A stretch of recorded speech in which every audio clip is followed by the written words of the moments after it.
நாங்களுடைய லட்சுமி, நீங்க பதிரகிறது 0 லட்சுமி. இன்றைய காட்சிகள்ல emotional, love, comedy அப்படின்ட்டு எல்லாமே ஒரு கலவையா இருக்கு. பிரியா தம்பி மேம் வந்ததுல இருந்து அந்த விஷயம் நடந்துட்டு இருக்கு. ஃபர்ஸ்ட் சாரதமா கணவர் கட்டி வச்ச வீட்டை இழந்த அந்த ஃபீலையும் அது மீட்டெடுத்த ஒரு சந்தோஷத்தையும் அவ்வளவு அழகா வெளிக்காட்டியிருப்பாங்க. விஜய் ஒரே இடம் சொன்னார்ல, அது ரொம்ப ஒரு ஹோப் ஏற்படுத்திருக்கு. இனிமே பசு வருவார் அவம்புக்கு, நான் எந்த அளவுக்கு ஒரு பயம் காட்டியிருக்கேன் அப்படிங்கிற ஒரு விஷயத்த சொல்லும்போது ஒரு சந்தோஷம் ஏற்படுது. ஏன்னா பையனோட உயிர் அப்படிங்கிற லெவலுக்கு பசு கிட்ட காமிச்சிருக்காரு. இருந்தாலும் கங்கா சொல்ற மாதிரி ஒரு மனசு ஒரு ஓரத்துல, ஐயோ காவேரி எல்லாம் அரைஞ்சு வேற இருக்காங்களே, காலில் வேற உள்ள வச்சிருக்காங்களே, பையனை வேற கடத்திருக்காங்களே அப்படின்ட்டு ஒரு பாயிண்ட்டும் யோசிக்கிற மாதிரி இருக்கு. பாப்போம் ஃபியூச்சர்ல அது ஒரு விஷயம்.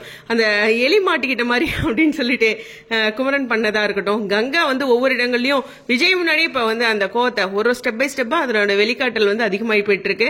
அது ஒரு பக்கம் கொஞ்சம் கவனிக்கக்கூடிய விஷயமா இருக்கு. பட் விஜய் அது பெருசா எடுத்துக்கல, ஆனா ஆடியன்ஸ் பெருசா எடுத்துட்டு இருக்கோம். அது ஒரு பாயிண்ட். சோ ரொம்ப முக்கியமான விஷயம், யமுனா அங்க மாமியார் கிட்ட பரவாயில்ல, அவங்க மாமியார் இதுக்காக தான் வந்திருக்காங்களா, சோ நான் கூட யமுனாவை வருத்தருக்கு வந்திருப்பாங்கன்றது பரவாயில்ல, அவங்களோட சம்பவம் ரொம்ப முக்கியமானதா இருக்கு. எனிவேஸ் இன்றைய பகுதியில் விஜய் காவேரியோட அந்த அங்கங்க அவங்க 2 பேர் பாத்துக்கிட்டாங்களே, அதுவே ஒரு ஸ்பெஷல் அப்படிங்கறதா.